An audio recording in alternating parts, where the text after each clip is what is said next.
جب اللہ نے یہ دنیا بنائی تو اس دنیا کے وجود کے لیے اللہ پاک نے سب سے پہلے اپنے گھر کی بنیاد رکھی۔ علماء نے لکھا ہے، تفسیر ابن کثیر میں یہ بات ملتی ہے کہ جب اللہ نے زمین پیدا فرمائی تو زمین کی ابتدا اس مقام سے ہوئی جہاں پر آج بیت اللہ ہے۔ زمین وجود میں آ گئی، اللہ تعالیٰ نے اپنے امر کن سے بیت اللہ کو وجود عطا کیا۔ سب سے پہلے بیت اللہ کی تعمیر اللہ رب العالمین کے امر کن سے ہوئی۔ کن عربی زبان کا لفظ ہے، قرآن کریم میں اللہ پاک نے کئی مقامات پر ذکر کیا کہ اذا قضا امرا فانما یقول له کن فیکون، کہ جب اللہ تعالیٰ کسی چیز کا فیصلہ فرما لیتے ہیں تو اللہ تعالیٰ کا صرف حکم دے دینا کہ ہو جا، وہ چیز وجود میں آ جاتی۔ تو سب سے پہلے بیت اللہ کی تعمیر اللہ کے امر کن سے ہوئی، پھر اس کی تعمیر فرشتوں نے کی، پھر اس کی تعمیر حضرت آدم نے کی۔ یہ سلسلہ چلتا رہا اور قیامت تک چلتا رہے گا۔ وقتاً فوقتاً بیت اللہ کی تعمیر ہوتی رہے گی۔ کیوں کہ اس دنیا میں کسی کو بھی ہمیشہ کا وجود نہیں ہے۔ جو تعمیر کی جاتی ہے اس تعمیر کی ایک عمر ہوتی ہے، جب وہ عمر ہو گئی تو ظاہر بات ہے پھر وہ عمارت منہدم ہونے لگتی ہے خود بخود، اس لیے اس کی جو ہے مرمت کرنی پڑتی ہے یا تعمیر نو کرنی پڑتی۔ تو بیت اللہ کی تعمیر کا سلسلہ چلتا رہے گا۔ تو روئے زمین پر سب سے پہلے زمین کا وہ حصہ وجود میں آیا تھا جس پر اللہ کا گھر بیت اللہ ہے۔ اور علماء نے یہ بات بھی لکھی ہے کہ جہاں اللہ کا گھر ہے یہ پوری دنیا کی سب سے بیچ کی جگہ ہے، یعنی زمین کی ناف، انسان کے جسم میں ناف جس طرح ہوتی ہے بیچ میں، اسی طرح بیت اللہ کا وہ حصہ جس پر اللہ کے گھر کی تعمیر ہے، زمین کا وہ ٹکڑا پوری دنیا کا بیچ کا حصہ ہے، یعنی مرکزی حیثیت اللہ نے اسے عطا کی۔ یہی وجہ ہے کہ پوری دنیا میں کہیں بھی آدمی نماز پڑھے، رخ کدھر کرے گا؟ اللہ کے گھر کی طرف۔ بیت اللہ میں، مسجد حرام میں نماز ہوتی ہے، مطاف میں اور مسجد حرام میں، تو صف گول لگتی ہے، صف گول لگتی ہے کہ سب کا رخ بیت اللہ کی طرف رہے۔ ہم دور ہیں، ہم مشرق میں ہیں بیت اللہ سے، تو ہم مغرب کی طرف رخ کرتے ہیں۔ ہمارا رخ، نیت یہ ہوتی ہے اللہ کے گھر کی طرف ہمارا رخ۔ حتی الامکان ہم کوشش کرتے ہیں کہ ہمارا رخ بالکل صحیح ہو، لیکن دین آسان ہے۔ اب یہاں سے ہمیں اللہ کا گھر تو نظر نہیں آتا، اور جو بھی وسائل ہمارے پاس ہیں وہ انسانوں کے بنائے ہوئے، اس میں غلطی اور خطا کا احتمال ہے۔ اس لیے ہم جو بیت اللہ کی طرف رخ کرتے ہیں، یہ رخ بالکل بعینہ ہی قبلے کی طرف ہو ایسا ضروری نہیں۔ جو شخص کعبۃ اللہ کو دیکھ رہا ہو اس کے لیے ضروری ہے کہ اس کا رخ بالکل قبلے کی طرف ہونا چاہیے۔ مثال کے طور پر یہ ستون قبلہ ہے تو میرا رخ بالکل قبلے کی طرف ہونا چاہیے۔ اگر تھوڑا سا بھی میرا رخ ایسے ہوا تو اب رخ تبدیل ہو گیا، نماز نہیں ہوگی۔ لیکن جن کو بیت اللہ نظر نہیں آ رہا ہے ان کے لیے بیت اللہ کی طرف رخ کر لینا کافی ہے۔ جیسے جو لوگ مسجد حرام کے باہر ہیں، مکہ مکرمہ کے دیگر محلوں میں ہیں، ان کا رخ مسجد حرام کی طرف ہو گیا کافی ہے، چاہے بعینہ ہی بیت اللہ کی طرف نہ ہو۔ دین آسان ہے۔ اگر کبھی ایسا ہو گیا کہ ہمیں مسجد نہیں ملی، ہم سفر میں ہیں اور کوئی ہمیں بتانے والا نہیں ہے کہ قبلہ کدھر ہے، تو شریعت کا حکم یہ ہے کہ اپنے دل سے پوچھو، استفت قلبک، اپنے دل سے پوچھو، تھوڑا سا غور کرو، آسمان دیکھو، زمین دیکھو، دل ایک فیصلہ دے گا، اور جو فیصلہ دل کی طرف سے مل جائے اس طرف رخ کر کے نماز پڑھ لو، ہو جائے گی۔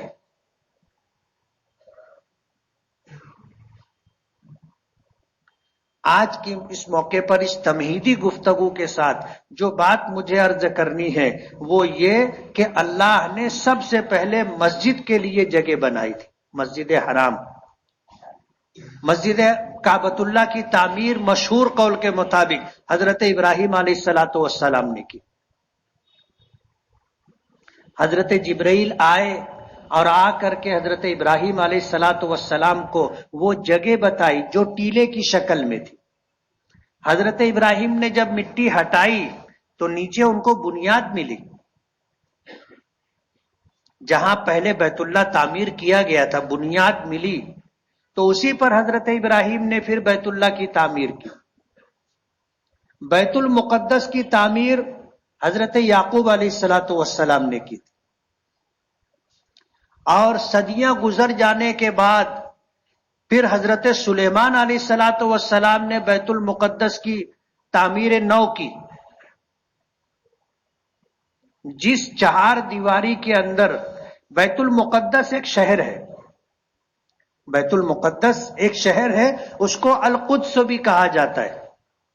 حضرت یعقوب علیہ الصلوۃ والسلام نے وہاں پر ایک گھر بنایا تھا جس کو بیت المقدس کہتے ہیں۔ آپ نے دیکھا ہوگا تصویروں میں 8 گوشوں والا پیلے گنبد والا ایک عمارت، ایک گھر آپ نے دیکھا ہوگا، وہ بیت المقدس ہے۔ اس گنبد کے نیچے پتھر کی ایک بہت بڑی چٹان ہے، اسی پتھر کو قبلہ قرار دیا گیا تھا۔ کعبۃ اللہ کے قبلہ قرار دینے سے پہلے جتنے اہل ایمان تھے، نماز کے لیے حکم یہ تھا کہ اسی کی طرف رخ کرے، اس پتھر کی چٹان کی طرف، اور وہ چٹان کھوکھلی ہے، نیچے پوری ایک ایسے ہال کی طرح ایک جگہ ہے۔ اللہ نے اسے پہلے وہ مقام عطا کیا تھا۔ سرکار دو عالم صلی اللہ علیہ وسلم جب مکۃ المکرمہ سے ہجرت کر کے مدینہ منورہ گئے تو اس وقت بھی مسلمانوں کا قبلہ جو تھا، قبلہ اول، وہی بیت المقدس تھا۔ 17 مہینے تک حضور نے بیت المقدس کی طرف رخ کر کے نماز ادا کی۔ جب مکہ مکرمہ میں تھے تو بیت المقدس کی طرف رخ کرتے تھے، اس اعتبار سے کہ بیت اللہ بھی سامنے ہوتا تھا اور آگے وہ رخ ہوتا تھا جو جس طرف بیت المقدس ہے۔ لیکن جب مدینہ منورہ آئے تو صورتحال یہ تھی کہ مدینہ منورہ مکہ مکرمہ اور بیت المقدس کے درمیان ہے۔ اب جب بیت المقدس کی طرف رخ کرتے تھے تو کعبے کی طرف پیٹھ ہوتی تھی، تو آپ کی چاہت اور منشا یہ تھی کہ اللہ پاک حضرت ابراہیم کے تعمیر کردہ مقام کعبۃ اللہ کو بیت اللہ بنا دے۔ اور 17 مہینے کے بعد اللہ پاک کی طرف سے حکم آیا کہ فولی وجہ کا شطر المسجد الحرام، کہ آپ اپنا رخ مسجد حرام کی طرف کر لیں۔ ظہر کی نماز ہو رہی تھی، حضور پاک صلی اللہ علیہ وسلم نماز پڑھا رہے تھے، 1-2 رکعت ہو چکی تھی، اللہ پاک کی طرف سے وحی نازل ہوئی، فولی وجہ کا شطر المسجد الحرام، کہ اب اپنا رخ آپ قبلے کی طرف کر لیں، کعبۃ اللہ کی طرف کر لیں۔ اب ظاہر بات ہے باجماعت نماز ہو رہی تھی، اگر آپ اسی مقام پر جہاں کھڑے تھے امامت کے لیے وہیں پر اگر اپنا رخ تبدیل کرتے تو ساری صفیں امام کے آگے ہو جاتی۔ جیسے ہم لوگ نماز پڑھتے ہیں اس رخ پر، اگر میں اپنا رخ تبدیل کر کے ادھر کر لوں تو ظاہر بات ہے کہ آپ اگر ادھر کا رخ کرو گے تو امام سب سے پیچھے ہو جائے گا، مقتدی آگے ہو جائیں گے۔ حضور پاک صلی اللہ علیہ وسلم پر جب حکم نازل ہوا تو آپ نے اس طرف سے چل کر کے ایسے جا کر کے آخری صف کے آگے کھڑے ہو کر کے آپ نے پھر بیت اللہ کی طرف رخ کیا، اور یہ نماز میں ہوا، اور اللہ کا حکم تھا، اس لیے عمل کثیر یعنی اتنا چلنے کی وجہ سے نماز فاسد نہیں ہوئی، اللہ کے حکم کی تعمیل تھی۔ تو بیت اللہ کی مسجد حرام کی تعمیر حضرت ابراہیم علیہ الصلاۃ والسلام نے کی، بیت المقدس کی تعمیر حضرت یعقوب علیہ الصلاۃ والسلام نے کی، اور صدیاں گزرنے کے بعد پھر حضرت سلیمان علیہ الصلاۃ والسلام نے کی۔ مسجد اقصی کی تعمیر حضرت سلیمان نے کی۔ تو جو آپ پیلے گنبد والا مقام دیکھتے ہیں وہ بیت المقدس ہے، اسی گنبد کے نیچے پتھر کی وہ چٹان ہے جسے قبلہ قرار دیا گیا تھا۔ حضور پاک صلی اللہ علیہ وسلم جب معراج میں جانے لگے تھے تو اسی پتھر پر پیر رکھ کر کے آپ براق پر بیٹھے تھے، تو اس پتھر پر آپ کے قدموں کے نشان، قدموں کا اثر آج بھی ہے۔ وہاں پر ایک ایسے گھیرا لگا دیا گیا ہے، ہاتھ ڈالنے کی جگہ ہے، اندر ہاتھ ڈالو تو آپ کے قدم کی اتنی جگہ پتھر میں گہری ہے۔ لوگ برکت کے لیے وہاں پر اندر ہاتھ رکھتے ہیں، پھر اپنے چہرے اور اپنے سینے پر ہاتھ رکھتے ہیں کہ یہاں پر حضور کے قدم مبارک پڑے تھے، وہ نشان ہے آج بھی۔ تو اسی سے لگ کر کے مسجد اقصی بھی ہے جس کی تعمیر حضرت سلیمان علیہ الصلاۃ والسلام نے کی اور جنوں کے ذریعے کروائی تھی۔ آپ جا کر کے دیکھو گے اتنی بڑی بڑی پتھر کی چٹان ہے کہ آج اسے اٹھانا مشکل ہے۔ اس زمانے میں تو کرین نہیں تھا، اتنے وسائل نہیں تھے، اور وہ پورا علاقہ پہاڑی علاقہ ہے جہاں پر بیت المقدس اور مسجد اقصی ہے، یہ خود ایک پہاڑ کے اوپر ہے۔ اتنی بڑی بڑی پتھر کی چٹان جو ہماری مسجد کی چوڑائی کے برابر ہو، کیسے اٹھا کر کے اسے چھت کے طور پر رکھا گیا ہوگا، دیکھ کر کے حیرت ہوتی ہے۔ لیکن حضرت سلیمان علیہ الصلاۃ والسلام نے جنوں کے ذریعے تعمیر کرائی تھی، تو جنوں نے مسجد اقصی بنائی ہے، دیکھنے سے تعلق رکھتی۔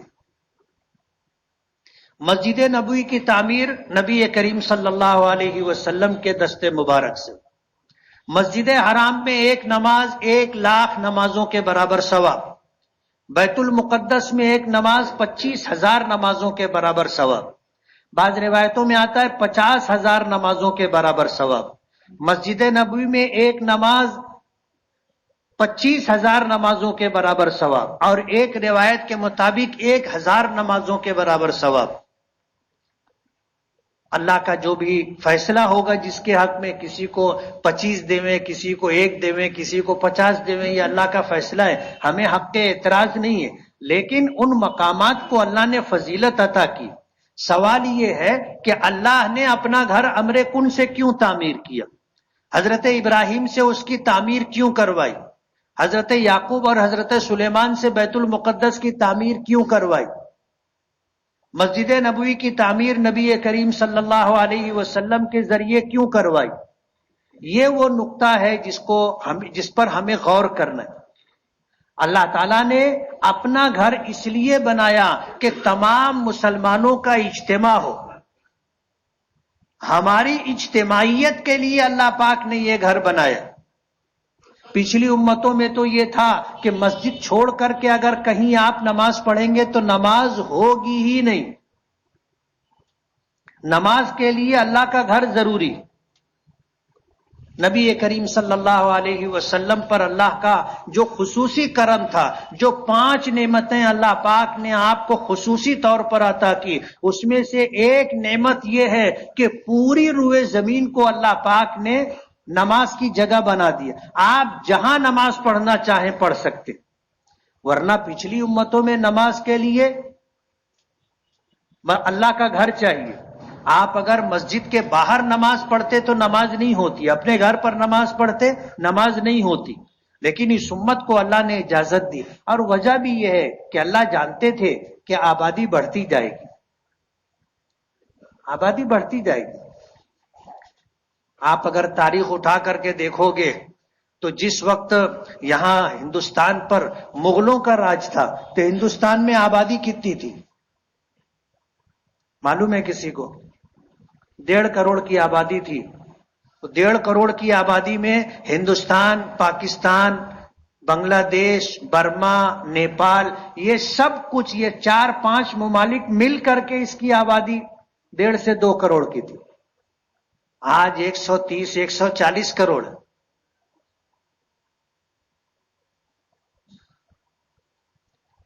تو اللہ پاک نے اپنے علم ازلی اور ابدی کے اعتبار سے حضور کو اور حضور کی امت کو جو سہولت عطا کی وہ یہ کہ پوری روئے زمین کو سجدہ گاہ بنا دیا گیا، جائے نماز بنا دیا گیا کہ جہاں تم نماز پڑھنا چاہو پڑھو، نماز ہو جائے گی. لیکن اللہ نے اپنا گھر اس لیے بنایا تاکہ مسلمانوں میں اجتماعیت رہے. سب سے بڑا اجتماع حج کے نام پر ہوتا ہے. پوری دنیا سے لوگ آتے ہیں، پوری دنیا سے لوگ آتے ہیں. مینا میں، مزدلفہ میں، عرفات میں، مسجد حرام میں سب جمع ہوتے. یہ اجتماعیت. اور اس کے بعد قیامت تک وقتاً فوقتاً لوگ جمع ہوتے رہیں، اس کے لیے مسجدیں بنانے کا حکم دیا گیا اور باجماعت نماز ادا کرنے کا حکم دیا گیا. اور باجماعت نماز کے لیے مسجد رکھی گئی کہ باقاعدہ اذان دی جائے، لوگوں کو اکٹھا کیا جائے، وقت طے کیا جائے اور نماز پڑھی جائے. اجتماعیت. اسی لیے آتا ہے کہ اجتماعیت اللہ کو محبوب ہے. ید اللہ علی الجماع، اللہ کی مدد جماعت کے ساتھ ہوتی ہے. اللہ کی مدد جماعت کے ساتھ ہوتی ہے. تو ہمیں اپنے تمام کاموں میں اس بات کو پیش نظر رکھنا چاہیے.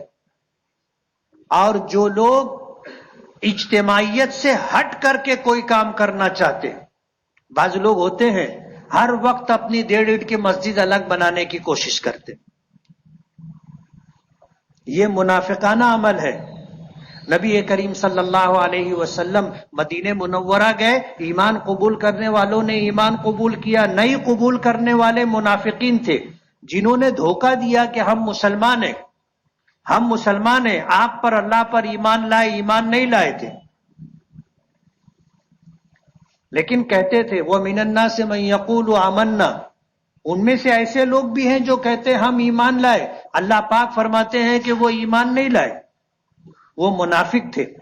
تو ہر موقع پر حضور سے اختلاف کیا کرتے تھے.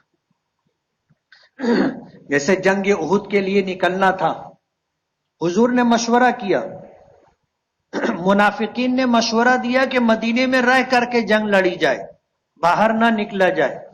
لیکن جو پرجوش صحابہ تھے کہنے لگے نہیں، نکلنا چاہیے. حضور نے رائے دوسری قبول کی اور آپ احد کے لیے نکلے. منافقین ساتھ میں چلے. درمیان میں ایک جگہ جب رکے تو کہنے لگے آپ نے ہماری رائے مانی نہیں، اس لیے ہم آپ کے ساتھ نہیں جائیں گے، مدینہ واپس چلے. حدیبیہ میں آنا تھا عمرے کے لیے، منافقین نہیں آئے تھے سوائے ایک منافق کے. تو یہ ہر جگہ 1.5 اینٹ کی مسجد جو بنانے کی کوشش کی جاتی ہے، یعنی اجتماعیت کو توڑنے کی، نقصان پہنچانے کی، اور اجتماعیت سے ہٹ کر کے اپنی دکان لگانے کی جو کوشش کی جاتی ہے، یہ اسلامی مزاج کے خلاف ہے. اسلامی مزاج کے خلاف ہے. ہمیں ہر حال میں اجتماعیت برقرار رکھنا ہے. ایک حدیث میں تو اتنی سخت بات نبی کریم صلی اللہ علیہ وسلم نے فرمائی ہے کہ اسے ہمیں یاد رکھنا چاہیے. اور جب کبھی اجتماعیت کے ساتھ کوئی فیصلہ ہو تو وہ حدیث تازہ کر لینا چاہیے کہ من شذ فی النار، جس نے اجتماعیت کو توڑنے کے لیے، اجتماعیت سے ہٹ کر کے اس نے کوئی کام شروع کیا کہ سب ایک طرف ہیں، یہ اکیلا ایک طرف. من شذ، جس نے اپنے آپ کو اجتماعیت سے نکال کر کے تنہا کیا، کل قیامت کے دن اللہ پاک اس کو جہنم میں تنہا ایک مقام پہ قید کر کے رکھے. من شذ فی النار، جہنم میں اسے رکھیں گے. جہنم کا عذاب ہے، اور اسی کے ساتھ تنہائی. کہ اس کے ساتھ کوئی نہیں رہے گا وہاں عذاب میں مبتلا. تو مسجدیں جو اللہ نے بنوائی ہیں یا عبادات جو اللہ نے عطا کی ہے اس میں آپ دیکھو گے اجتماعیت ہے کہ حج کے لیے سب اکٹھا ہو، نماز کے لیے سب اکٹھا ہو. اور ہمیں تو 5 نمازیں دی گئی کہ روزانہ 5 مرتبہ ہم اکٹھا ہو. اور ظاہر بات ہے جو کام آدمی کرتا ہے اس کے اثرات اس پر پڑتے ہیں، چاہے محسوس نہ ہو لیکن اثرات بہرحال پڑتے. جو لوگ باقاعدہ 5 وقتہ نماز ادا کرتے ہیں ان میں اجتماعیت کا مزاج ہوتا ہے. بھائی سب کا فیصلہ ہو گیا منظور، اختلاف نہیں کرتے. آپ دیکھو گے زیادہ تر اختلاف کرنے والے وہ لوگ ہوتے ہیں جو نمازی نہیں ہوتے. جو نمازی نہیں ہوتے وہی اجتماعیت کے خلاف فیصلہ کرتے ہیں کہ ٹھیک ہے تم کو سب کا فیصلہ یہ، میرا فیصلہ یہ. اللہ کی مدد جماعت کے ساتھ ہوتی ہے، اللہ کی مدد اجتماعیت میں ہوتی ہے. اس لیے مسجدوں کی تعمیر اللہ پاک نے سب سے پہلے اپنے عمر کن سے کی، پھر اس کے بعد یہ سلسلہ ہے اور قیامت تک رہے گا. اور اس کی وجہ یہ ہے کہ ہم اکٹھا ہوں، ہم میں اجتماعیت ہو، اتحاد اور اتفاق ہو. اور یہی وہ چیز ہے جو اللہ پاک کو مطلوب ہے، نمازوں سے عبادات سے مقصود ہے. اور جب تک یہ امت اجتماعیت، اتحاد و اتفاق کے ساتھ رہے گی اللہ کی مدد اس کے ساتھ رہے گی. اور جب اجتماعیت پارا پارا ہوگی اللہ کی مدد سے ہم لوگ محروم ہو جائیں گے. اس لیے مسجد سے ہمارا رشتہ ہونا چاہیے، تعلق ہونا چاہیے. یہ اللہ کا گھر ہے، یہاں اجتماعیت کے ساتھ ساتھ دیگر جو رحمتیں برکتیں ہیں وہ ہمیں ملتی ہے. جیسے ایک نماز باجماعت ہم نے میدان میں پڑھی، ثواب ملا، لیکن وہی نماز ہم نے مسجد میں ادا کی تو اجر و ثواب 27 گنا بڑھ جاتا ہے. 27 جماعت کی وجہ سے 27 گنا بڑھ جاتا ہے. اور اللہ کے گھر میں جو نماز پڑھی جاتی ہے اس کا اجر و ثواب کتنا ہے حدیث میں بتایا نہیں گیا. مسجد میں پڑھنے کا جو ثواب ہے آپ اندازہ کرو، پچھلی امتوں کی نماز مسجد کے بغیر ہوتی نہیں تھی. یعنی مسجد بھر گئی، جو مسجد کے باہر رہا اس کی نماز نہیں ہوگی. ہم کو اللہ نے سہولت دے دی لیکن مسجد کا جو اجر و ثواب ہے وہ اتنا بڑا اجر ہے کہ اس کا ذکر نہیں کیا گیا. اس لیے نبی کریم صلی اللہ علیہ وسلم کا ایک فرمان ہے کہ لا صلاۃ لجار المسجد الا فی المسجد. لاک ڈاؤن کی وجہ سے لوگ گھروں میں نماز پڑھنے لگے،